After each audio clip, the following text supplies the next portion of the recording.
Very good morning viewers, నమస్తే. నేను విజయ Chandrika. ABN breakfast news కి స్వాగతం. ఆంధ్రప్రదేశ్లో కూటమి కుమ్మేసింది. దీన్ని ఒక్క మాటలో ఎలా చెప్పాలి అంటే ఎస్, ఇదే జనం మాట, ఇదే జనం దెబ్బ అంటే ఎలా ఉంటుంది అనేది స్పష్టంగా ఒక రకంగా చెప్పాలంటే ప్రతిపక్షానికో అధికార పక్షానికో కాదు, అన్ని పక్షాలకి, పార్టీలకి, నాయకులకి, ఎవరికైనా సరే ఇదే తీర్పు చెప్పిన జనం చెప్పిన మాట. వాళ్ళు దెబ్బ కొడితే ఏ స్థాయిలో ఉంటుంది అన్నదానికి ప్రత్యక్ష ఉదాహరణ ఆంధ్రప్రదేశ్ ఫలితాలు. ఇంకా చెప్పాలి అంటే భయంపై ధైర్యం సాధించిన దెబ్బది. నిస్సహాయత ఒక పిడికిలి బిగిస్తే గట్టి కొడితే ఎలా ఉంటుంది అని నిరూపించిన దెబ్బది. ఇంకా చెప్పాలంటే రక్తం చెందకుండా ఓచకోతంటే ఎలా ఉంటుంది అని జనం చూపించిన దెబ్బది.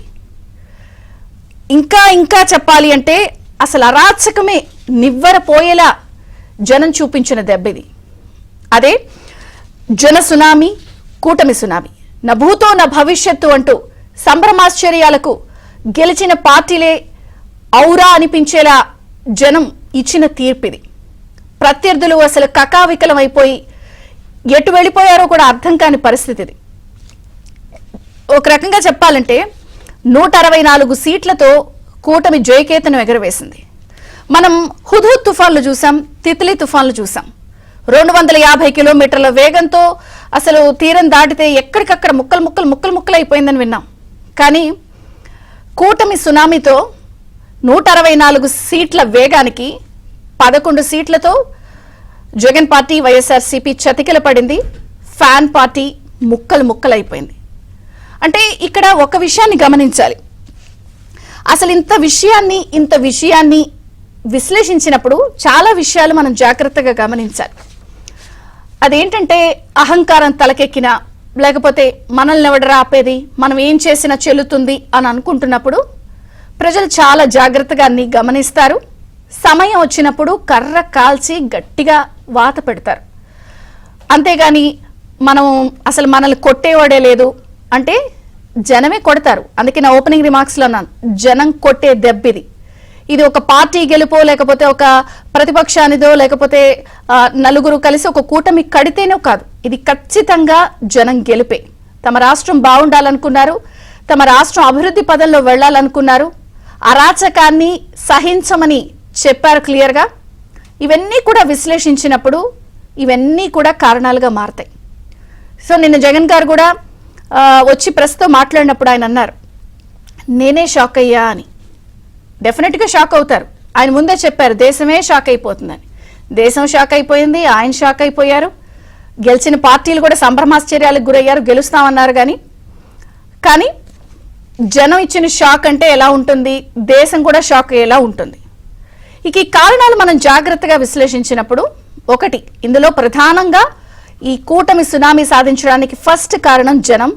రెండో కారణం ఖచ్చితంగా ప్రస్తావించాల్సిన కారణం real hero, the real game changer, కూటమి హీరో జనసేన అధినేత పవన్ కళ్యాణ్. ఖచ్చితంగా పవన్ కళ్యాణ్ గురించి కూడా ఇక్కడ మాట్లాడుకోవాలి. సో ఆయన తన పార్టీ ఆవిర్భావ సభలో ఓటు చీలనివ్వను అని ఇప్పటంలో చెప్పిన దగ్గర నుంచి కూడా ఆఖరికి ఎలక్షన్స్ అయ్యే వరకు కూడా అదే మాట మీద ఆయన నిలబడ్డారు. ద రియల్ గేమ్ చేంజర్ ఎవరన్నా ఉన్నారంటే 100% స్ట్రైక్ రేట్తో 21కి 21 సీట్లు, 2 ఎంపీలు, 2కి 2. దేశంలో ఏ పార్టీ కూడా 100% స్ట్రైక్ రేట్తో ఉండదు. అది ఖచ్చితంగా పవన్ కళ్యాణ్కి ఈ క్రెడిట్ ఇవ్వాలి. ఎక్కడ నగ్గాలి, ఎక్కడ తగ్గాలి, ఎలా మాట్లాడాలి, వ్యూహం నాకు వదిలిపెట్టండి అని చెప్పిన పవన్ కళ్యాణ్కి ఖచ్చితంగా హ్యాట్స్ ఆఫ్ చెప్పాల్సిందే ఇక్కడ. అలాగే బలం ఏంటి, బలహీనత ఏంటి అని ఆయన చాలా చక్కగా విశ్లేషించుకున్నారు. మీరు ఎప్పుడైనా సరే జనసేన అధినేతకి సంబంధించిన జనసేన వెబ్సైట్ ఓపెన్ చేశారా? ఆ వెబ్సైట్లో ఒక మాట ఉంటుంది, ఏంటంటే నాతో రండి, నన్ను నమ్మి రండి అని ఒకటి ఉంటుంది అందులో.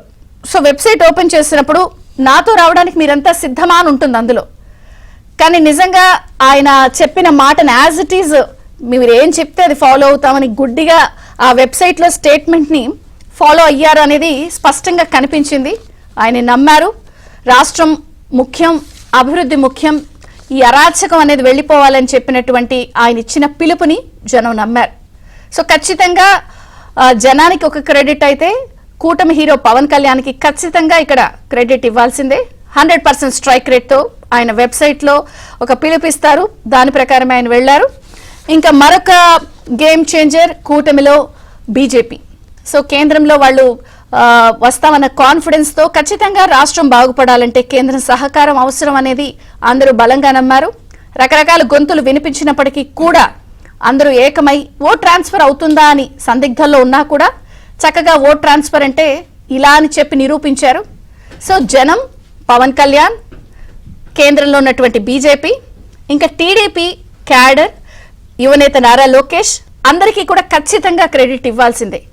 సో దాడులు చేస్తున్న, కేసులు పెడుతున్నా, ఎక్కువ కేసులు పెట్టించుకోండి అంటూ కూడా వాళ్లలో ధైర్యం నింపి లోకేష్ కూడా ఎక్కడా కూడా రెడ్ బుక్ చూపిస్తూ వాళ్ళందరి క్యాడర్ని ఉత్తేజపరుస్తూ ధైర్యం చూపిస్తూ ఎప్పుడూ కూడా 39 ఏళ్ల వరకు కూడా ఒక ఖాతా తెరవనటువంటి టీడీపీ మంగళగిరిలో అక్కడే చేస్తాను, నేను ప్రజల మనసులు గెలుచుకుంటానని చెప్పి నిరూపించి 90,000 పైచిలకు మెజారిటీతో ఆయన కూడా దుమ్మెరేపారు. మొత్తానికైతే ఇక్కడ ఒక్క విషయం స్పష్టంగా కూటమి సునామీ అనేది కనిపించింది. కానీ ఇక్కడ ప్రజలే అంతిమం. అది రేపొద్దున ప్రభుత్వంలోకి వస్తున్నారు కాబట్టి టీడీపీ, జనసేన, బీజేపీ ఈ విషయాన్ని కూడా గుర్తుంచుకుంటారని ఆశిస్తూ వాళ్ళకి ఆల్ ద బెస్ట్ చెప్తూ ఈరోజు మన డిబేట్ స్టార్ట్ చేద్దాం. మొత్తానికి మంచి చేస్తే ఓటు వేయండి అని అడిగినటువంటి జగన్ గారిని మంచి చేయలేదు అని ప్రజలు నిరూపించేశారు. సో కూటమి ఎక్కడ చూసినా కమ్మేసింది. 164 సీట్లతో ప్రతిపక్ష హోదా కూడా లేకుండా వైసీపీ 11 స్థానాలకే పరిమితమైంది. ఇక రెండో స్థానంలో జనసేన కొనసాగిన నేపథ్యంలో ఇక రాజకీయం అంటే ప్రజలు, రాష్ట్రమే అనేది ఇక ముందున్న సవాలు, వ్యక్తిగత కక్షలు కాదు అని చెప్పి ప్రజలు చెప్పేసే నేపథ్యంలో చర్చ ప్రారంభిద్దాం. మనతో పాటు జాయిన్ అయ్యారు ప్రముఖ రాజకీయ విశ్లేషకులు, సీనియర్ జర్నలిస్ట్ విక్రమ్ పూలా గారు, టీడీపీ నుంచి పలాస్ ఎమ్మెల్యే గౌతు శిరీష్ గారు, జనసేన నుంచి గాదే వెంకటేశ్వరరావు గారు, బీజేపీ నుంచి పూడి తిరుపతిరావు గారు. అందరికీ స్వాగతం అండి. మొత్తం మీ కూటమి ముగ్గురికి కూడా హార్టీ కంగ్రాచులేషన్స్. సో నా భూతో నా భవిష్యత్తు అన్నట్టు నెంబర్ కూడా అసలు చాలా బాగుంది. సో ప్రజలు చాలా చక్కగా ఇచ్చారు తీర్పు మీ ముగ్గురికి. So all the best. ముందు విక్రమ్ గారితో మాట్లాడి నేను మీ అందరితో మాట్లాడతాను. విక్రమ్ గారు నమస్తే. ఒక అసాధారణ విజయం, ఎవరు కని విని ఎరుగని విజయం, అంటే ఇలా ఉంటుందా, ప్రజలు తలుచుకుంటే ఇలా ఉంటుందా అని చెప్పిన విజయం. సో ఏం చెప్తారు మీరు? ముందుగా గౌతు శిరీష్ గారికి అభినందనలు అండి, ఎమ్మెల్యేగా గెలిచినందుకు. అదేవిధంగా గాది వెంకటేశ్వరరావు గారికి, పూడి తిరుపతిరావు గారికి, మీకు ప్రేక్షకులందరికీ శుభోదయం. మీరు అన్నట్టుగా మాటలకు అందనటువంటి ఒక విజయం ఇది కూటమికి. మీరు ఇందాక చాలా ఉత్ప్రేరకాలు చాలా ఉపయోగించారు, అవన్నీ కూడా తక్కువే. ఇంకా అంటే 100 పిడుగులు కూడబడుకొని ఒకేసారి ఒక చోట పడితే అంటే నిశ్శబ్దంగా, రక్తం చెందకుండా అంటే మనం చరిత్రలో చదువుకున్నాం రక్తరహిత విప్లవాలని ఉండేవి. ఇప్పుడు రక్తరహిత విప్లవం ఆంధ్రప్రదేశ్లో కూడా ఒక నిశ్శబ్ద ప్రజా గర్జన అనమాట. ఆ గర్జన ఓట్ల రూపంలో కలిసింది. సరే ఉప్పెనన్నారు, అదన్నారు, ఏది వాడినా కూడా ఇంకా తక్కువ కిందే వస్తుంది. ముఖ్యంగా ఏంటంటే ఉత్తరాంధ్ర నుంచి రాయలసీమ వరకు కూడా ఒకే రకమైనటువంటి ఫలితాలు రావటం చూసినట్లయితే ప్రజల్లో ఒక సామూహిక చైతన్యం ఏ విధంగా వెల్లివిరిసింది అనేటువంటిది ఈ విజయంతో మనకు అర్థమవుతుందండి. కాబట్టి దీని నుంచి టేక్అవేస్ చాలా ఉన్నాయి. అటు ప్రతిపక్షానికి ఉన్నాయి, ఇటు అధికార పక్షానికి ఉన్నాయి. అధికార పక్షం బాధ్యత ఇప్పుడు ఇక ఎలా జరిగింది ఈ విజయం మీద ఇంకా ఆలోచించకుండా రాష్ట్ర పునర్నిర్మాణం ఏ విధంగా జరగాలి, ధ్వంసమైనటువంటి వ్యవస్థలను ఏ విధంగా పునర్నిర్మించుకోవాలి, సవాళ్ళు ఏంటి, ఇవన్నీ కూడా వీళ్ళ మీద పెద్ద ఎజెండా ఉంది. అది సరే, అనుభవజ్ఞులైనటువంటి వాళ్ళు ఉన్నారు కాబట్టి రాష్ట్రం ఎంత త్వరగా గాడిలో పడితే అంత మంచిది. ముఖ్యంగా ఏంటంటే ప్రస్తుతం నీడ్ ఆఫ్ ది అవర్ ఏంటంటే నాకు తెలిసి రాజధాని లేని రాష్ట్రంగా ఉంది ఇది. వెంటనే అమరావతిని రాజధానిగా ప్రకటించి ఆ తర్వాత మిగతా కార్యక్రమాలు మొదలు పెడితే బాగుంటుందని అనుకుంటున్నాను.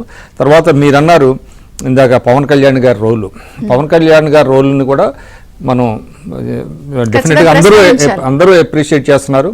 ఆయనే మ్యాన్ ఆఫ్ ది మ్యాచ్ అంటున్నారు. అది వాస్తవం కూడా.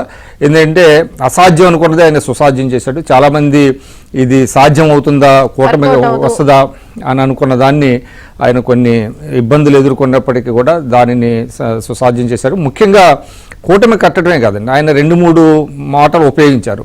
ముఖ్యంగా కులాలను కలుపుతానన్నారు.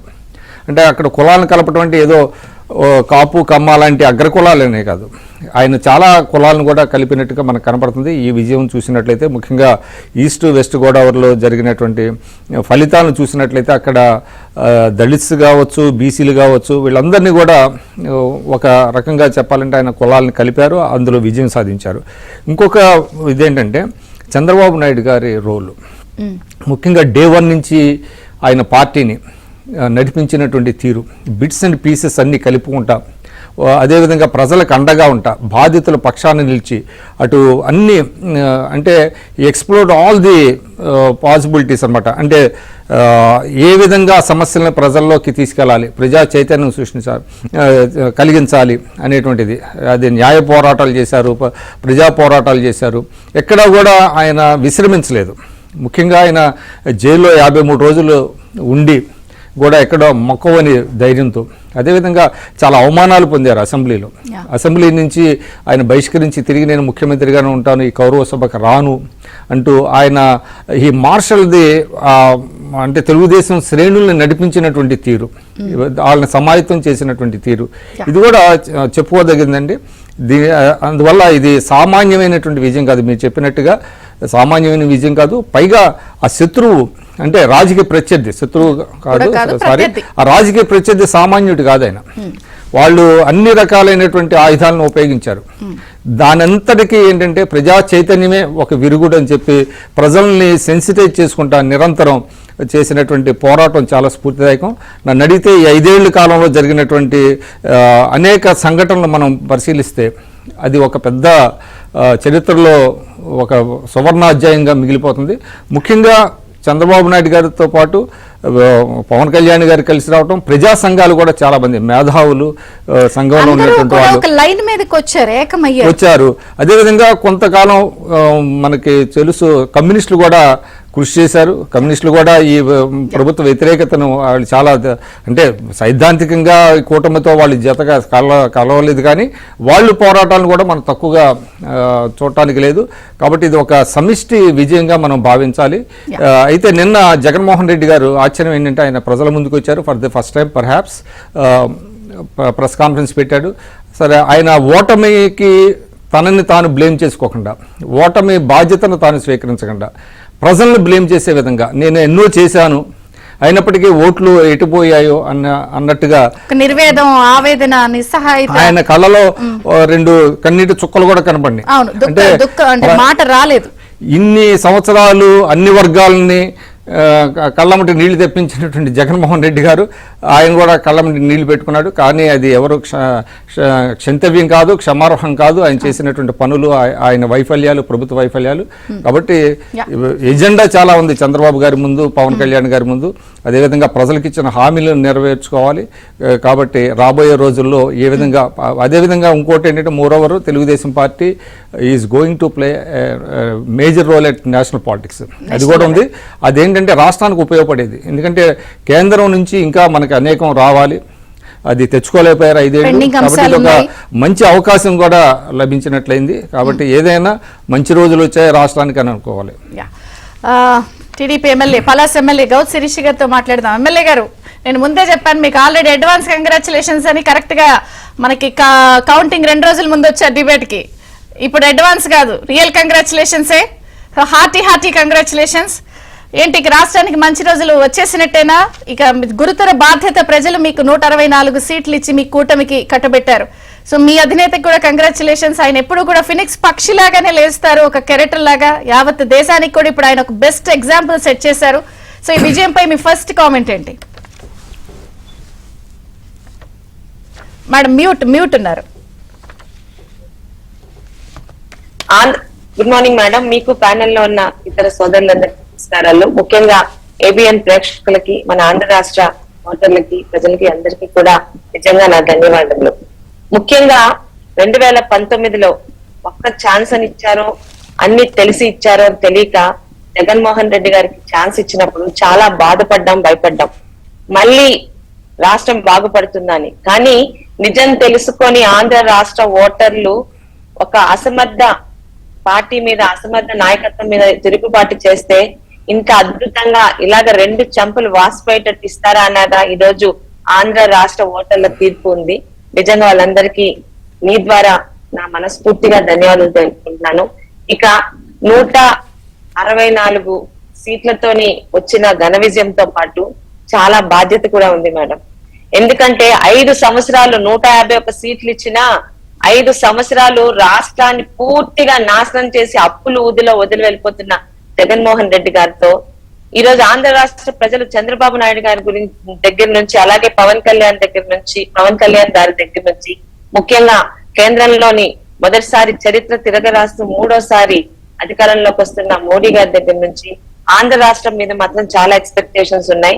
చంద్రబాబు నాయుడు గారు రాగానే మ్యాజిక్స్ జరిగిపోవాలని ప్రజలు కోరుకుంటున్నారు కూడా. ఈ 5 సంవత్సరాలు మనం కోల్పోయిన దాంతో పాటు ఇటు సంక్షేమము అభివృద్ధి కార్యక్రమాలతో పాటు ఈ రోజు ఒక యువత గాని, ఒక రైతులు గాని, ఒక ఉద్యోగస్తులు గాని, మహిళలు గాని, ప్రతి ఒక్క వర్గానికి ఈ రోజు రాష్ట్రంలోని అధికారం చేపట్టబోతున్న ఎన్డీఏ కూటమి నుంచి చాలా ఎక్స్పెక్టేషన్స్ ఉన్నాయి. వాటన్నిటినీ ఈ రోజు చంద్రబాబు నాయుడు గారు, పవన్ కళ్యాణ్ గారు ఇద్దరు కలిసి మోడీ గారి ద్వారా ఆంధ్ర రాష్ట్రాన్ని ఎలా ముందుకు తీసుకెళ్తారన్న దాంట్లో మేమందరం కూడా భాగస్వామ్యం అయినందుకు నిజంగా ఒక విధంగా గర్వంగాను, ఒక విధంగా ఈ బాధ్యతని ఎంతవరకు మనం తీసుకువెళ్ళాలి, ఎలా తీసుకువెళ్ళాలని ఒక యాంగ్జైటీ కూడా ఉంది మేడం. నిజంగా ఒక మంచి తీర్పు ఇచ్చారు. ఆ తీర్పు ఇచ్చిన ఆంధ్ర రాష్ట్ర ఓటర్లకి, అన్ని వర్గాల ప్రజలకు రేపు నేను చంద్రబాబు నాయుడు గారు, ముఖ్యంగా ఎన్డీఏ కూటమి ఇటు పవన్ కళ్యాణ్ గారు కలిసి మోడీ గారితో సహా ఎలా ముందుకు వెళ్తారు అన్న దాని మీద అందరూ ఆధారపడి ఉన్నాం. అయితే డెఫినెట్ గా చంద్రబాబు నాయుడు గారి తాలూకా ఆలోచన, అనుభవం, మరి పవన్ కళ్యాణ్ గారి ఆశయం, మరి మోడీ గారి అధికారంతో ఖచ్చితంగా ప్రజలు ఏదైతే ఈ రోజు ఎన్డీఏ కూటమి నుంచి ఆశించి అన్ని వర్గాల వారు కూడా ఈ రోజు ఇంతటి ఘన విజయం ఇచ్చారో, అదే విధంగా ప్రజలకి కూడా రేపు ఉదయం జూలై 1 నుంచి కూడా చంద్రబాబు నాయుడు గారు ఎన్డీఏ కూటమి పాలన ఆ విధంగా ఉండాలని కోరుకుంటున్నాం. ముఖ్యంగా మేము కూడా ఊహించలేదు, గెలుస్తాం అనుకున్నాం. ఎందుకంటే జగన్మోహన్ రెడ్డి గారు చేసిన తల తిక్క పనులు అంటారా, సాడిస్ట్ పనులు అంటారా, ఒక డాక్టర్ సుధాకర్ గారి దగ్గర నుంచి ఒక నందం సుబ్బయ్య గాని, చంద్రయ్య గారు గాని, ఇంకా ఎంతో మంది ప్రతి ఒక్కరిని, ముఖ్యంగా మొదటిసారి రాజకీయాల్లో ఇళ్లల్లో ఉండే మహిళల్ని లాక్కొని వచ్చి వాళ్ళ మీద పవిత్రమైన అసెంబ్లీలోని కూడా అత్యంత హీనమైన కమెంట్లు చేసిన ఈ ప్రభుత్వాన్ని ఇంత ఘోరంగా దించడమే కరెక్ట్ పని. నిజంగా వీటన్నిటిని పక్కకు పెట్టి ప్రతి ఒక్కరికి న్యాయం కల్పిస్తూ ముందుకు వెళ్ళాలి. చాలా బాధ్యతలు ఉన్నాయి. చంద్రబాబు నాయుడు గారు బాధ్యతలు ఉన్నాయి, ఎక్స్పెక్టేషన్స్ ఎక్కువ ఉన్నాయి. అలాగే ఎలా చెయ్యాలి, చెయ్యకూడదు అనేది కూడా ప్రజలు గత మ్యాండేట్ లో, ఇప్పుడు మ్యాండేట్ లో క్లియర్ గా చెప్పారు. 151 హిస్టారికల్ అనుకున్నారు. అసలు ఎవరన్నా ఈ ఫీట్ దాటగలరా అనుకున్నారు. కానీ ఫీట్ దాటించగలము ఎవరైనా, అది జగన్ అయినా, చంద్రబాబు అయినా, పవన్ అయినా, కేంద్రంలో ఉన్నటువంటి బీజేపీ అయినా, ఇప్పుడు దేశవ్యాప్తంగా వాళ్ళకు వచ్చిన రిజల్ట్స్ అయినా క్లియర్ కట్ గా మేమే ఫైనల్ అని చెప్పారు. అదే విజయ్ చంద్రిక్ గారు, ఎలాగైతే మేము మిమ్మల్ని అధికార పీఠం ఎక్కిస్తామో, మేము చెప్పింది మా ఎక్స్పెక్టేషన్స్ కి తగ్గిన, ముఖ్యంగా రాష్ట్రాన్ని ఇబ్బంది పెట్టిన, ఇలాంటి అరాచకాలు చేసిన అంతకన్నా హీనంగా మిమ్మల్ని మట్టి కరిపిస్తామని ఒక వార్నింగ్ భవిష్యత్ పార్టీలకి, భవిష్యత్ రాజకీయ పార్టీలకి, ముఖ్యంగా జగన్మోహన్ రెడ్డి గారు ఒక్కలే కాదు, ఆయన టీం ఒక్కసారి చూసుకొని మేడం, ఒక్కడైనా మంచి వాళ్ళు ఉన్నారా? కొడాలి నాని గాని, ఒక వంశీ గాని, ఇక్కడ ఉన్న మా సీదిర అప్పలరాజు గారు గాని, ఎంతో మంది ప్రతి ఒక్కరు ఇదే దారిలో తెలిసారు. ఏ ఒక్కరిని వదల్లా, నోరు పారేసుకున్న వాళ్ళని, అరాచకాలు చేసిన వాళ్ళని అదే విధంగా మళ్ళీ డైరెక్ట్ గా పాతాళంలోకి తోసివేశారు. అది ఒళ్ళు దగ్గర పెట్టుకుని ఏ పార్టీలైనా మీరు అన్నట్టు అటు వైసీపీ కాదు, ఈ రోజు అధికారంలోకి వచ్చిన ఎన్డీఏ కూటమైనా ప్రజలకి భయపడి ప్రజలకి బాధ్యతగా పనిచేయాలి. కానీ ప్రజల్ని భయపెడుతూ పనిచేయాలనుకుంటే ఈ రోజు జగన్మోహన్ రెడ్డి గారికి జరిగిందే భవిష్యత్తులో అన్ని రాజకీయ పార్టీలకు జరుగుతుంది. ఇక జనసేనతో మాట్లాడదాం. The real game changer, the real hero, man of the match, ఇలాంటి అన్ని ఉపమానాలు కూడా జనసేనకు లభిస్తున్నాయి. Hello AP, bye bye YCP, ఇది కదా మీ స్టేట్మెంట్ స్లోగన్. తొక్కుతా అధ పాతాళానికి అన్ని పూర్తయిపోయినాయి.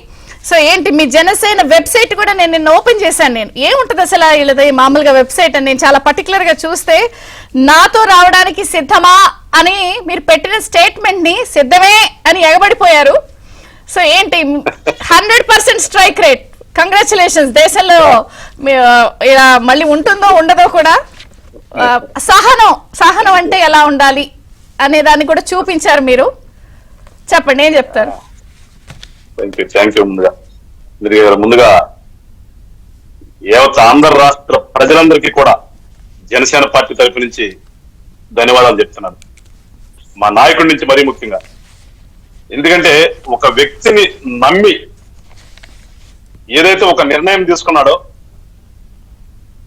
మాది భాగస్వామ్య పార్టీ అయినప్పటికి కూడా మీరంటే తక్కువ సీట్లు తీసుకున్నప్పటికి కూడా ఆ వ్యక్తి మాటని నమ్మి ఇవాళ ఆంధ్ర రాష్ట్రం మొత్తం కూడా ఇంత పెద్ద మ్యాండేట్ ఇచ్చిన దానికి నిజంగా పవన్ కళ్యాణ్ గారిని నమ్మినటువంటి ఈ ఆంధ్ర రాష్ట్ర ప్రజలందరికీ కూడా నిజంగా ముందుగా ధన్యవాదాలు చెప్తున్నాను. ఖచ్చితంగా వాళ్ళ రుణం తీర్చుకుంటాం. ఖచ్చితంగా ఏదైతే మేము ఒక ఆలోచనతో రాజకీయ పార్టీని స్థాపించామో ఖచ్చితంగా ఈ ఆంధ్ర రాష్ట్ర ప్రజల రుణాన్ని తీర్చుకుంటాము. అదే విధంగా పరిపాలన కూడా ఉండే విధంగా కూడా ఖచ్చితంగా మేము ప్రయత్నం చేస్తాం. మరొకసారి ఆంధ్ర రాష్ట్ర ప్రజలందరికీ కూడా పేరు పేరున పార్టీ తరఫున, మా పవన్ కళ్యాణ్ గారి తరఫున ధన్యవాదాలు చెప్తూ, ప్యానల్లో కూర్చున్నటువంటి మీకు గాని పెద్దలు విక్రమ్ గారికి, అలానే ఎమ్మెల్యే గారు సోదరి శిరీష గారికి, అన్న తిరుపతిరావు గారికి నమస్కారాలు చెప్తూ, ఖచ్చితంగా అండి, ఎందుకంటే ప్రజాస్వామ్యంలో ఎప్పుడు కూడా ప్రజల నియంత, ప్రజలు ఓటేసి గెలిచినటువంటి వ్యక్తి నేను నియంత్రణ అనుకుంటే అంతకంటే మూర్ఖత్వం లేదు.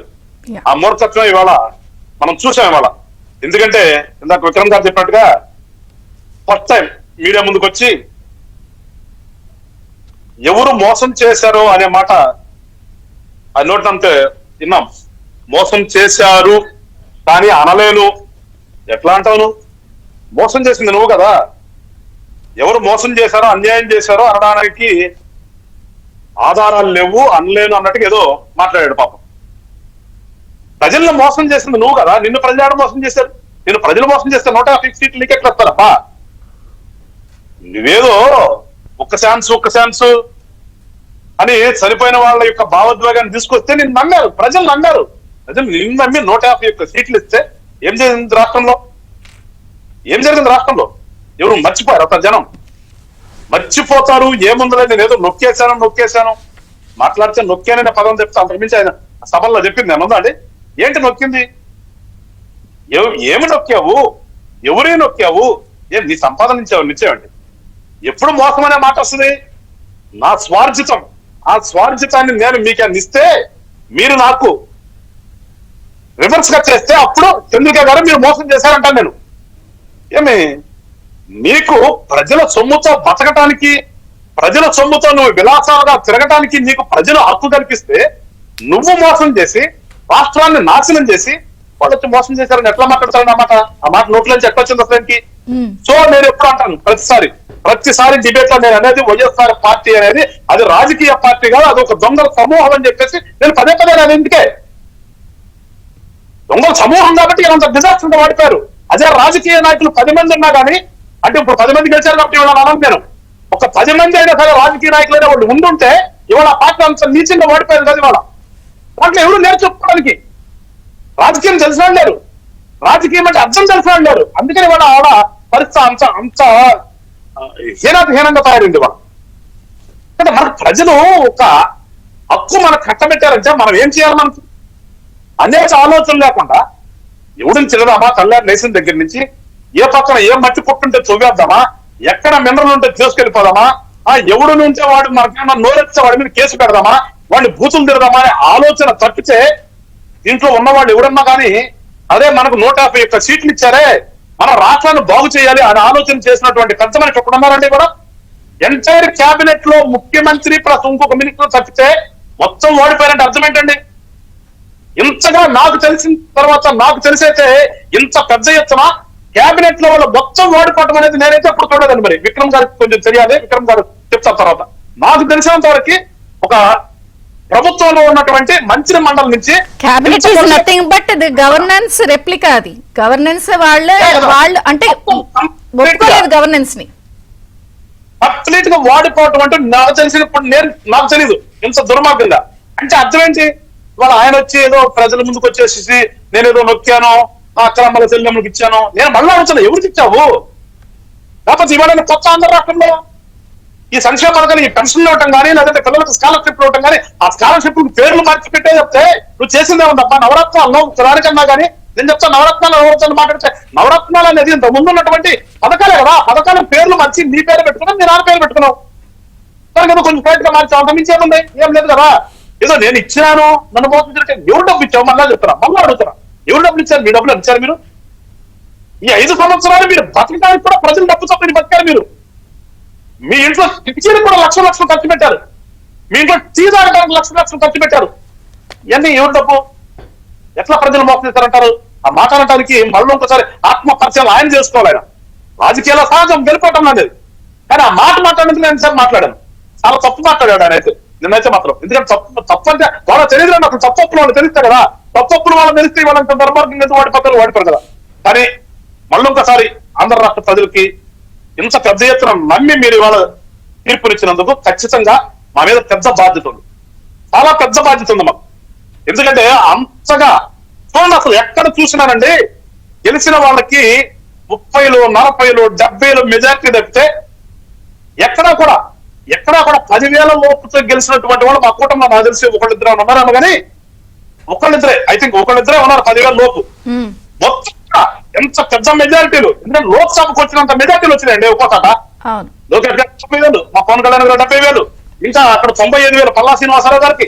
అట్లా అసలు మెజారిటీ చూస్తే 50,000 పైచీలకే మెజారిటీతో గెలిచినటువంటి వాళ్ళు ఇవాళ మా కూటమిలో అభ్యర్థులందరూ కూడా. అంటే ప్రజలు ఎంత పెద్ద ఎత్తున నమ్మారు కూటమిని అనటానికి అది ఇంకంతకంటే బ్రేక్ తీసుకుందాం గాదా వెంకటేశ్వరరావు గారు. ఎందుకంటే తర్వాత మీ ప్రయారిటీస్ ఏంటి, మీ రోల్ ఏంటి అన్నది కూడా అందరూ చూస్తున్నారు ఆసక్తిగా. బీజేపీ నుంచి పూడి తిరుపతిరావు గారు ఉన్నారు. పూడి తిరుపతిరావు గారు నమస్తే, బ్రేక్ఫాస్ట్ న్యూస్ కి స్వాగతం. 2 చోట్ల నెగ్గారు, రాష్ట్రంలోనూ దేశంలోనూ. కానీ దేశంలో కొంచెం తగ్గారు, రాష్ట్రంలో మాత్రం సమిష్టిగా నెగ్గారు. సో మీ ఫస్ట్ రియాక్షన్ ఏంటి? ముందుగా అందరికీ నమస్కారం. చంద్రిక గారు, నమస్తే. ప్రత్యేకించి మా శ్రీకాకుళం జిల్లా పలాస శాసనసభ్యురాలు మా సోదరి శిరీష గారికి అభినందనలు. నేను నిన్న morning to evening almost 12-13 hours ఈ డిబేట్ లో ఉన్నందువల్ల మా జిల్లాలో ఉన్న ఏ నాయకుల్ని మేము పలకరించడానికి కూడా అవలా. ముందుగా మా చెల్లెల్నే ముందుగా అభినందిస్తున్నా. అదేవిధంగా ఒక విషయం ఇక్కడ ఏదైతే మీరు చెప్పారు, 3వ పర్యాయం ఎన్డీఏ ప్రభుత్వం నరేంద్ర మోడీ గారు రాబోతున్నటువంటి తరుణం. సరే, సీట్లు తగ్గడం అనేసి అంటే ఇక్కడ మేము కూటమిగా ఏర్పడితే సునామీ వచ్చింది, తుఫాన్ కూడా కాదు సునామీ అయిపోయింది అన్నమాట.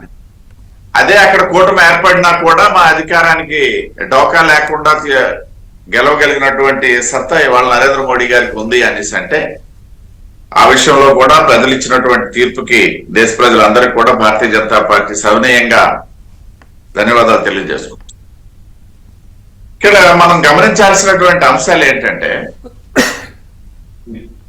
విజయ చంద్రిక లాంటి కొంతమంది వ్యక్తులతో నా ప్రైవేట్ సంభాషణలో నేను మాట్లాడేటప్పుడు మేము ముగ్గురం కలిసాము, 1+1+1 111, 1+1+1 3 అవుతుంది కానీ 111 మినిమము లేదనేసి అంటే 135+ మాక్సిమం అని చెప్తే చాలా మంది ఆశ్చర్యపోయేవాళ్ళు. ఇది ఎట్లా సాధ్యము, వైసీపీ అంత బలంగా ఉంది, అంత కాన్ఫిడెన్స్ గా ఉంది, అంత మేకపోతు గాంభీర్యం ప్రదర్శిస్తుంది అనేది నేను వాళ్ళు ఆ విధంగా చెప్పేవాళ్ళు. అయితే గ్రాస్ రూట్ లో తిరిగినటువంటి వ్యక్తిగా గత దాదాపు 98 నుండి అన్ని ఎన్నికల్ని పరిశీలిస్తూ భారతీయ జనతా పార్టీ తాలూకా ఒక శిక్షణతో కూడుకున్నటువంటి ఆలోచన సరళితో పరిశీలిస్తున్నటువంటి మేము మాకైతే స్పష్టంగా తెలిసింది విజయం. అయితే అది తుఫాను అనుకున్నాను తప్పిస్తే సునామీ అవుద్దని మాత్రం నేను కూడా అనుకోలేదు. What ever it may be, ఇంకా పైన ఎన్నున్నాయి అన్నమాట. వైనాట్ 175 అనేసి అంటే చాలా సందర్భాల్లో నేను వాళ్ళకి చెప్పేవాళ్ళు ఏంటి పోటీ చేయడానికే కదా అని చెప్పేసి. ఇవాళ ఖచ్చితంగా అది కూడా నిన్న చాలా మంది నా తాలూకు నన్ను అభిమానించే వ్యక్తులు అదే చెప్పారు. ఎప్పుడు మీరు అంటారు వైనాట్ 175 అంటే పోటీ చేయడానికి అని అడిగేవాళ్ళు కదా, ఇవాళ వాళ్ళ పరిస్థితి అదే అయింది, 11 సీట్లకు పరిమితం అయిపోయారు అని చెప్పేసి. డెఫినెట్ గా ప్రజాస్వామ్యంలో ఇటువంటి ఫలితాలు ఏదైతే వరుస తప్పిదాలు చేసుకుంటూ వస్తున్నటువంటి సందర్భం, నిజంగా ఇంత అంటే గెలవడం నేను ఖచ్చితంగా చెప్తా, ఈవెన్ ఈ పరిస్థితుల్లో ఒక్క తెలుగుదేశం పార్టీ కూడా పోరాడినట్టయితే కూడా ఖచ్చితంగా వాళ్ళకు ఉన్నటువంటి ఇప్పుడు ఏవైతే సీట్లు వచ్చాయో అన్ని సీట్లతో గెలిచేది. కానీ ఈ సునామీ కారణం లేదా ఇవాళ కేంద్రంలో ఎన్డీఏ ప్రభుత్వం రావడానికి కారణము నిజంగా చెప్తున్నా మా పవన్ కళ్యాణ్ గారు. మా అనేదానికి ఎందుకు కారణం అనేసి అంటే ఆ రోజు 14 నుండి కూడా మాకు ఇవాళ వరకు ఉన్నటువంటి ఒక రిలయబుల్ పార్ట్నర్ తెలుగుదేశం పార్టీ దశాబ్దాల పాటు సంబంధ బాంధవ్యాలు ఉన్న పార్టీ అయితే ఒక దశాబ్దం పాటు మాతో ఉండి ఇవాళ కూడా ఎన్డీఏ అక్కడ అధికారంలోకి రావడానికి కూడా ఒక కారకుడు పవన్ కళ్యాణ్ గారే అంటారు. ఎందుకు అనేసి అంటే ఇవాళ ఒకసారి తీసుకున్నట్లయితే అత్యధిక ఎంపీలు కలిగినటువంటి పార్టీ ఎన్డీఏలో ఇవాళ తెలుగుదేశం పార్టీ, నెక్స్ట్ వస్తుంది నితీష్ కుమార్. నితీష్ కుమార్ తాలూకా పరిస్థితి వేరు, అక్కడ గాయారంలా వెళ్ళింది కాబట్టి అది కొంత ఆలోచన, ఆ రాష్ట్రం తాలూకా పరిస్థితి వేరు. బట్ ఇలాంటి మన తెలుగు రాష్ట్రాల్లో ప్రధానమైనటువంటి ఆంధ్రప్రదేశ్ రాష్ట్రంలో కూడా ఒక ఎన్డీఏలో రెండవ అతిపెద్ద పక్షం చేరే విధంగా అంటే మా రిలేషన్స్ మాకు ఉన్నాయి, కానీ చొరవ తీసుకున్నది అయితే పవన్ కళ్యాణ్ గారు. ఆ సందర్భంగా ఇటు రాష్ట్రంలో అధికారంలోకి రావడానికి ఈ సునామీ లేకపోతే మీరు అన్నట్టుగా హరికేన్ సృష్టించడానికి, లేదా దేశంలో కూడా ఎన్డీఏ 3వ పర్యాయం నరేంద్ర మోడీ గారు 3వ పర్యాయం ప్రధానమంత్రిగా రావడానికి కూడా ఒక ప్రధానమైనటువంటి కారణం అయితే పవన్ కళ్యాణ్ గారని ఖచ్చితంగా నేను భావిస్తున్నాను. ఆ విధంగా జనసేనకి జన సైనికులందరికీ కూడా పేరు పేరున హృదయపూర్వకమైనటువంటి ధన్యవాదాలు తెలియజేసుకుంటాం. అదే సందర్భంలో ఇవాళ చంద్రిక గారు అంటే ఒకటి బాగా హై ఎక్స్పెక్టేషన్స్ ఉన్నాయి. సరే ఎన్డీఏ హ్యాట్రిక్ అయినా కూడా బీజేపీకి 240, అక్కడ కూడా కొంత గట్టి ప్రతిపక్షం వచ్చింది. దీంతో పాటు ఈసారి టీడీపీ జేడీయూ చాలా కీలకం కాబోతున్నాయి అన్నది వార్తలు కేంద్రంలో. సో డెఫినెట్ గా ప్రజలు కొంత స్టేట్ కి చాలా పెండింగ్ విషయాలు కానీ ఇవన్నీ కూడా ఎక్స్పెక్ట్ చేస్తున్నారు. మీరు కూటమిలో జాయిన్ అయినప్పుడే సో రాష్ట్రం బాగుపడాలంటే అక్కడ మీరు ఇక్కడ వీళ్ళు ఉండాలని అనుకున్నప్పుడు కొన్ని ఎక్స్పెక్టేషన్స్ ఉన్నాయి, కొన్ని పెండింగ్ అంశాలు ఉన్నాయి. అవి విషయాల్లో ఎవరెలా సాధిస్తారన్న దాన్ని కూడా ప్రజలు దాన్ని పరిగణలోకి తీసుకున్నారు ఆ పాయింట్ ని. ఖచ్చితంగా ఇవాళ అది కూడా సాధ్యపడుతుంది. మీరు ఒక్క విషయాన్ని గమనించండి, 2014 నుండి 18 వరకు 4 సంవత్సరాలు తెలుగుదేశం భారతీయ జనతా పార్టీ కలిసి ప్రభుత్వంలో ఉన్నప్పుడు మేము విడిపోయినటువంటి సందర్భంలో మా ఇద్దరి మధ్య ఉన్నటువంటి ఒకే ఒక గ్యాప్ ఏదైనా ఉందంటే ప్రత్యేక హోదాకి సంబంధించింది మాత్రమే. మిగతాది ఏది చంద్రబాబు నాయుడు గారు మిగతా అంశాల్లో రాష్ట్ర అభివృద్ధికి సంబంధించినటువంటి రాజకీయ అంశాలు వేరండి. రాష్ట్ర అభివృద్ధికి సంబంధించినటువంటి అంశాల్లో చంద్రబాబు నాయుడు గారి తాలూకా అసంతృప్తి ఏదైనా ఆ రోజు ఉంది మా మీద అంటే ఓన్లీ ప్రత్యేక హోదాకి సంబంధించిందే, దాని మీద మేము విడిపోయాం. సరే, అది విడిపోయిన తర్వాత పరిణామాలు పక్కన పెడదాం. ఇవాళ కూడా మీరు చాలా సందర్భాల్లో మీ చర్చలో చంద్రిక గారు అడిగింది ఏంటి, మీరు ఎందుకు జగన్మోహన్ రెడ్డికి అంత ఎక్కువగా సహాయం చేస్తుందంటే మేము చెప్పింది ఏంటి, మేము జగన్మోహన్ రెడ్డికి చేయట్లేదు, ఆయన ఏదో ఆయన సొంత డబ్బులు ఇచ్చినట్టుగా ఆయన ఫీల్ అయ్యాడు కదా, 2,75,000 కోట్లు నేను ఇస్తే ఏం అవ్వలేదని ఆ రోజు కూడా అదే చెప్పాం. మేము జగన్మోహన్ రెడ్డికి ఇవ్వట్లేదు, ఆయన సొంతంకి ఇవ్వట్లేదు, ఆయన సొంతం ఖర్చు పెట్టింది లేదు, ఈ రాష్ట్రానికి ఇస్తున్నాం అని చెప్పేసి. కాబట్టి ఇవాళ ఏదైతే 2 ప్రభుత్వాలు డబుల్ ఇంజిన్ సర్కార్ ఏదైతే మేము తరచూ వాడినటువంటి పదం ఇవాళ ఇక్కడ అనువర్తిస్తుంది. ఈ డబుల్ ఇంజిన్ సర్కార్లో అటువంటివి ఖచ్చితంగా ఈ రాష్ట్రానికి ఏది కూడా ఇప్పటి వరకు పెండింగ్ ఉన్నటువంటి అంశాల్లో భారతీయ జనతా పార్టీ అడ్డం పడింది లేదు. నేను ఉదాహరణ చెప్తాను. తెలంగాణ నుండి మనకి రావాల్సినటువంటి ఆస్తుల వ్యవహారాల్లో కూడా ఎప్పుడూ కేంద్ర ప్రభుత్వం ఏమీ వద్దు అని చెప్పలే.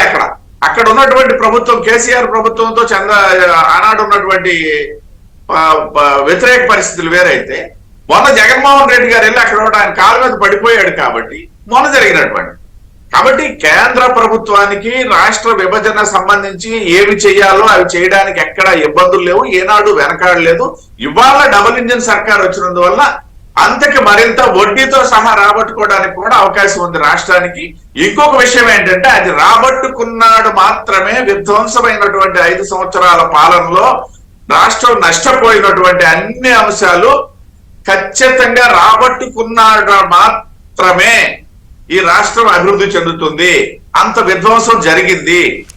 అందుకనే రాబట్టాలి అన్న దాని విషయంలో మీరు సో ఒకటి క్లియర్ కట్ గా ఇచ్చినప్పుడు ఎక్స్పెక్టేషన్స్ చాలా హై ఉంటాయి. ఎక్స్పెక్టేషన్స్ ఉన్నప్పుడు ఏం చేస్తారంటే కంపారిజన్ చేస్తారు. వివిధ వర్గాలు ఎవరెవరు కీలక పాత్ర పోషించారు, ఎవరెవరు అణిచివేతకు గురయ్యారు, ఎవరు అహంకారం బారిన పడ్డారు అన్నప్పుడు అన్ని బ్యారేజ్ వేసుకుని వీళ్ళకి ఒక క్లియర్ మ్యాండేట్ ఇచ్చారు, ఇవి కుదరవు అని. సో సవాళ్ళేంటి, ఈ విజయంలో కీలక పాత్ర పోషించిన అంశాలేంటి? దానికంటే ముందు ఒక్క పాయింట్ తిరుపతిరావు గారు చెప్పిన దానికి ఒక కంటిన్యూషన్ అండి. ప్లీజ్. అంటే ఈ కూటమిలో బీజేపీ కలవటంలో పవన్ కళ్యాణ్ గారు చాలా కీలకమైనటువంటి పాత్ర పోషించారు. నిజానికి ఒక దశలో తెలుగుదేశం జనసేన వెళ్తే చాలు, అది వాళ్ళ అవసరం లేదు, అంటే బీజేపీ అవసరం లేదనేటువంటి భావన చాలా మందిలో కలిగింది. ఎందుకు ఆయన బీజేపీ కోసం పాకులాడతాడు, బీజేపీ వాళ్ళేమో అక్కడ ఒక టైసిట్ అండర్స్టాండింగ్ ఉంది వైఎస్ఆర్సీపీతో, జగన్మోహన్ రెడ్డితో వాళ్ళు డబుల్ గేమ్ ఆడుతున్నారనే భావన మెజారిటీ తెలుగుదేశం శ్రేణుల్లో అటు జనసేన శ్రేణుల్లో కూడా ఉన్నది. అనవసరంగా బీజేపీని లాగుతున్నారు, బీజేపీ వల్ల అది కౌంటర్ ప్రోడక్ట్ అవుతుంది తప్ప అనేది ఉన్నప్పటికీ కూడా ఆయన కాదు బీజేపీని కూడా తీసుకురావాలి కూటమిలో కానీ ఆయన ప్రయత్నించాడు. దానికి ఆయన ముందు చూపుని కొంత హర్షించాలి. అది దానివల్ల రాష్ట్ర బీజేపీ వాళ్ళు చాలా లబ్ధి పొందినట్టుగా మనం భావించాలి. ఎందుకంటే ఇన్ని సీట్లు రావడం అనేటువంటి దాని మీద అంత పెద్ద సంఖ్యలో. అదేవిధంగా చంద్రబాబు నాయుడు గారు కూడా వదులుకున్నారు.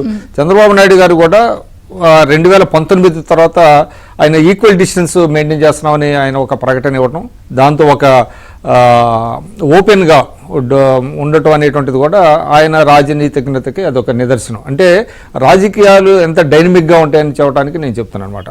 బట్ ఏదైనా కూడా బాగా ఇక్కడ రాష్ట్ర బీజేపీ నాయకత్వానికి చాలా మేలు జరిగింది పవన్ కళ్యాణ్ గారి వల్ల. థ్యాంక్స్ టు పవన్ కళ్యాణ్ గారు, అంత రోలు, అందువల్ల వాళ్ళు ఆ కృతజ్ఞత కూడా ఉండేటువంటి అవకాశం ఉంది. ఇంకొక పాయింట్ ఏంటంటే ప్రజల్ని చైతన్యపరచడంలో కొన్ని స్లోగన్స్ అద్భుతంగా పనిచేసినాయి. ఇప్పుడు మీరు ఇందాక చెప్పిన దానికి నాకు కొన్ని గుర్తొచ్చినాయి. అంటే hello AP by by, hello AP by by AP అని ఏదైతే అన్నారో తెలుగుదేశం వాళ్ళు కూడా కొన్ని స్లోగన్స్ పెట్టారు. హూ కిల్డ్ బాబాయ్, అది చాలా విస్తృతంగా వెళ్ళింది ప్రజల్లోకి. హూ కిల్డ్ బాబాయ్ అనే దాని మీద, వివేకానంద రెడ్డి గారి హత్య మీద చాలా చర్చ జరిగింది. అది పదే చాలా పాపులర్ అయింది. అదేవిధంగా మీకు ఈస్ట్ గోదావరిలో జరిగినటువంటి దళిత్ సుబ్రహ్మణ్యం అనే కార్ డ్రైవర్ హత్య చేసి డోర్ డెలివరీ చేశారనేటువంటిది కూడా జనంలోకి విపరీతంగా వెళ్ళింది. అంటే పాలనకి అవి రెప్లికేట్ చేసాయి. తర్వాత హ్యాష్ ట్యాగ్స్ అనేవి, తర్వాత సైకో పోవాలి సైకిల్ రావాలి అనేటువంటిది కూడా చాలా బాగా ఇవి ఏంటంటే అంటే ఒకప్పుడు ఈ చాలా ప్రజల్ని చైతన్యపరిచిన కొన్ని స్లోగన్స్ అని చెప్పుకునేవాళ్ళు. ఎందుకంటే మీరు అది చెప్పిన తర్వాత నాకు ఇవన్నీ గుర్తొచ్చినాయి. కాబట్టి చాలా బాగా పనిచేసింది. అందరూ ఆలోచింపజేసింది. ఎక్కడ ఓపెన్ చేసిన ప్రతి స్టేటస్ లో ఇవే కనిపించినాయి నాకు. కనెక్ట్ అయ్యారు, పబ్లిక్ అద్భుతంగా కనెక్ట్ అయ్యారు, ఆలోచించారు దాని మీద. దానికి వాళ్ళకి సమాధానం లేకపోయింది. హూ కిల్డ్ బాబాయ్ అంటే ఎవరు చెప్పలేకపోయారు. అక్కడి నుంచి ఒక చర్చ మొదలైంది. దాంతో ఒకదాని తర్వాత ఒకటి. అదేవిధంగా డోర్ డెలివరీ చేయడం అనేది అందరిని ఆశ్చర్యపరిచింది. ఒక కారు డ్రైవర్ ని చంపి ఆయనే వాళ్ళ ఇంటికి తీసుకెళ్లి ఇవ్వటం అనేటువంటిది ఏంటి అసలు? అంటే ఎటువంటి రాజ్యంలో మనం, ఎటువంటి పాలనలో మనం ఉన్నాం అనేటువంటిది ప్రజలందరూ కూడా ఆలోచించారు.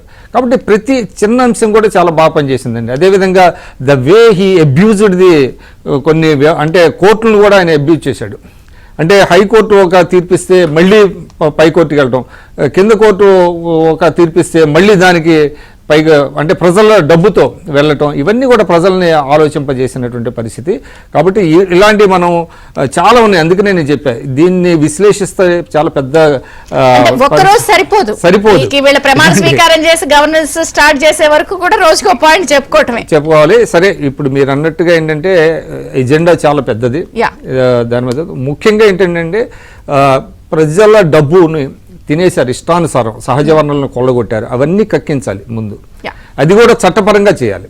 ఇప్పుడు మనం ఏంటంటే ఇంకోటి కూడా ఎక్స్పెక్ట్ చేస్తుంది ఏంటంటే కొంత సంయమనం కూడా పాటించాలి. ఇప్పుడు దాడులు, ప్రతి దాడులు, ఇది చంద్రబాబు గారి పరిపాలన నుంచి ఎక్స్పెక్ట్ చేయరు ప్రజలు. వెండెట్టా పాలిటిక్స్ కి స్వస్తి పలకాలి. ఎందుకంటే కొన్ని సందర్భాల్లో ఏంటంటే వాళ్ళ చేతుల్లో కూడా ఉండవు. అయినప్పటికీ కూడా నేను అనుకోవటం, బహుశా మీరు ఇందాక చెప్పారు 10 గంటలకి చంద్రబాబు నాయుడు గారు ప్రెస్ కాన్ఫరెన్స్ పెడతారని అన్నారు.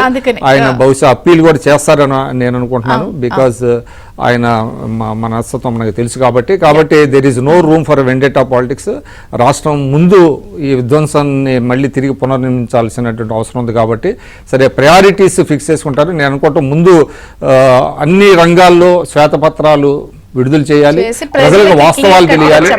ఎందుకంటే పవన్ కళ్యాణ్ గారు అప్పీల్ చేశారు, విక్రమ్ గారు, పవన్ కళ్యాణ్ గారు నిన్ననే అప్పీల్ చేశారు. అదేనండి, అన్ని కూటమిలో 3 ప్రధాన పార్టీ అయిన తెలుగుదేశం కావచ్చు, మీరు కావచ్చు, ఓపెన్ గా ప్రజలకు చెప్పాలి. తర్వాత అన్ని రంగాల్లో వాస్తవాలు తెలియాలి. ఎందుకంటే మీకు సమాచారం అనేది పెద్ద క్యాజువాలిటీ జగన్మోహన్ రెడ్డి గారి ప్రభుత్వంలో మనకి. అందుకని అప్పులు కూడా ఎంత అనేది ఎవరికి కరెక్ట్ ఫిగర్ తెలియటం లేదు. అందువల్ల ఇదంతా చాలా నేను అనుకుంటాం 1 by 1 చేస్తారు. Let us wait and watch. Shirish garu ఏం చెప్తారంటే 10 o'clock కి మీ అధినేత ప్రెస్ కాన్ఫరెన్స్ ఉంది. చాలా విషయాలు మేము ఆశిస్తున్నాం. ఏం చెప్తారు ఏమిటని, తర్వాత చెల్లి అంటున్నారు, ఏంటి ఏమి ఎక్స్పెక్ట్ చేయొచ్చు, ఎలా ఉంటుంది, ఎవరెవరు ఏంటి చెప్తారా ఏమన్నా? మేడం, అధికారంలో ఉన్న ప్రతిపక్షంలో ఉన్న ప్రజల్లోనే ఉండడం అన్నది చంద్రబాబు నాయుడు గారికి దక్కింది. ఎందుకంటే 5 సంవత్సరాలు కూడా కరోనా మొదలు పెట్టిన నుంచి మనం ప్రతిపక్షంలో ఉన్నాం, మనకి ఎందుకులే అని అన్నా కూడా, కొంతమంది మేము విసుక్కున్నా కూడా ప్రతిరోజు జూమ్ కాన్ఫరెన్స్ ద్వారా మా నియోజకవర్గాల్లో గానీ ప్రజల్ని ఎలాగా అవేర్నెస్ వాళ్ళు క్రియేట్ చేయాలని మమ్మల్ని 24 గంటలు టచ్ లోనే ఉన్నారు. ఈ రోజు కొత్తగా కాదు, ఆయన ప్రతి నిమిషం ఈ 5 సంవత్సరాలు మాత్రం టచ్ లో ఉన్నారు. ఎన్నికలు మొదలైన నుంచి ప్రతి రోజు జూన్ కాన్ఫరెన్స్ లో అర్ధరాత్రి లేదు, అపరాత్రి లేదు, పార్టీని రాష్ట్రాన్ని ఎలా ముందు తీసుకెళ్ళని దీంట్లో ఈ రోజు మాత్రం ఆయన మొదటిసారి మళ్ళీ 4వసారి ముఖ్యమంత్రిగా కాబోతున్న ఆయన మొదటి ప్రసంగం. మేము కూడా చాలా యాంగ్జైటీతోనే ఉన్నాం. బట్ ఏది ఆయన మాట్లాడినా ఒకటి ఆంధ్ర రాష్ట్ర ప్రగతి. ఎందుకంటే 3 సార్లు ముఖ్యమంత్రిగా చేసిన వ్యక్తి, 74 సంవత్సరాల వ్యక్తికి ఇంకా నాకేమని అనుకోని ఆయన ఇంట్లో ఉండొచ్చు, కానీ ఆయనకి ఎప్పుడు ఒకటే, నా రాష్ట్రం, నా రాష్ట్రం, నా ప్రజలు, నా రాష్ట్రాన్ని దేశంలో మొదటిగా నిలబెడతానని. అదే ఆయన్ని ఈ రోజు ఇక్కడ దాకా ఈ స్థానానికి తీసుకొచ్చింది. ప్రజలు కూడా అర్థం చేసుకున్నారు. ఆయన ఈ రోజు నుంచి మాట్లాడే ప్రతి మాట గాని, ప్రతి అడుగు గాని ఆంధ్ర రాష్ట్ర ప్రజల సంక్షేమానికి, ఆంధ్ర రాష్ట్ర భవిష్యత్తు కానీ మాత్రం మాకు పూర్తి నమ్మకం ఉంది. గాదా వెంకటేశ్వర గారు, ప్రధాన ప్రతిపక్ష హోదా కూడా లేపేశారు కాబట్టి జనరల్ గా మీరున్నా కూడా నేను ప్రశ్నిస్తా అంటారు కాబట్టి ఇక మీరే ప్రధాన ప్రతిపక్షం అనేది కూడా చాలా మంది భావిస్తున్నారు. అన్ని అంశాలని ప్రజలకి చెప్తూ సుపరిపాలన, రాష్ట్రం అభివృద్ధి అనేది అంటున్నారు.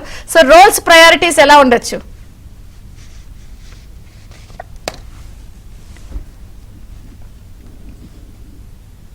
గాదా వెంకటేశ్వర గారు, రన్నింగ్ అవుట్ ఆఫ్ ఖచ్చితంగా ఏదైతే ప్రశ్నిస్తామో అని మీరు అన్నారు ఆ మాట 100% మేము అంతే ఉంటాం. ఇవాళ మేము పరిపాలన భాగస్వామ్యం అయినప్పటికీ కూడా ఖచ్చితంగా మేము ఆ దిశగా ఆలోచిస్తాం. ఎందుకంటే అంత దాకా ఉండదు. ప్రతిదీ చంద్రబాబు గారు చర్చించే నిర్ణయాలు ఉంటాయి. ఏదైతే అభివృద్ధి ఏ రకంగా ఉండాలి, మంచి ఏది జరగాలి అనేది ఆలోచించడం ముందుకెళ్తారు. కాబట్టి మేము ప్రశ్నించేదాకా అవకాశం ఉండదని మేమైతే భావిస్తున్నాం. ఖచ్చితంగా ఆ రోజు కనుక వస్తే ఖచ్చితంగా మేము అక్కడ ఆ దిశగానే ఉంటాం తప్పితే మేము ఎక్కడో కూడా వెనుకడుగేమో. పవన్ కళ్యాణ్ గారు క్లియర్ గా చెప్పారు, ఆ మాట మీదే నిలబడతాం. ఇవాళ మళ్ళీ చెప్పారు, ఆంధ్ర రాష్ట్ర ప్రజలు నమ్మినందుకు పవన్ కళ్యాణ్ గారి మాటని ఖచ్చితంగా మాది ఆ ఆలోచన విధానం ఈ రాష్ట్రానికి. మీరు డబుల్ ఇంజిన్ కాబట్టి మ్యూచువల్ ఎక్స్పెక్ట్ చేస్తారు, అటు నుంచి ఇటు, ఇటు నుంచి అటు. ఖచ్చితంగా జరుగుతుంది. అయితే వైకాపా ఇప్పుడు 151 సీట్స్ అనేది కదా, వాళ్ళు 5 సీట్లే కోల్పోయారు. ఆ పక్క ఒకటి ఈ పక్క ఒకటి కరెక్ట్ గా మిగిలింది, వాళ్ళు 5 కోల్పోయారు. వాళ్ళకి అదొక ఊరట. రెండోది, నాకు ఈ ఎన్నికల్లో ఒకే ఒక అసంతృప్తి మీ ద్వారా బయటపడుతున్నా. ఏదైతే నేను 30 రోజుల పాటు పనిచేసి అరకు పార్లమెంటు అభ్యర్థి, నిజంగా మంచి పార్లమెంటేరియన్, గీత ఆవిడ వాటం పాలవడం, 5 అసెంబ్లీలు గెలిచి కూడా మేము అక్కడ వాటం పాలవడం, అది ఒక మాకు ప్రధానమైన అసంతృప్తి. ఆవిడికి ఈ చర్చ ద్వారా నేను ప్రగాఢమైన అంటే ఆవిడ మంచి పార్లమెంటేరియన్ కోల్పోయామన్నటువంటి బాధ మాత్రం మాకు మిగిలింది. పర్వాలేదు, అందరూ సహకారం ఉన్నారు. So all the best. చాలా హై ఎక్స్పెక్టేషన్స్ ఉన్నాయి కూటమి మీద, ప్రజలు చాలా కట్టుబెట్టారు. ట్రిపుల్ ఇంజిన్ సర్కార్, ఇది డబుల్ కూడా కాదు, ట్రిపుల్ ఇంజిన్ సర్కార్. సో అందరూ చాలా ఆశిస్తున్నారు రాష్ట్రం బాగు కోసం. ఆల్ ద బెస్ట్ మీ ముగ్గురికి. అండ్ థ్యాంక్ యూ విక్రమ్ గారు, థ్యాంక్స్ ఫర్ జాయినింగ్. గాదె కృష్ణ గారు, శిరీష్ గారు, పూడి తిరుపతిరావు గారు, థ్యాంక్ యూ. ఇది బ్రేక్ఫాస్ట్ న్యూస్. అప్డేట్స్ కొనసాగితే చూస్తూనే ఉండండి ABN.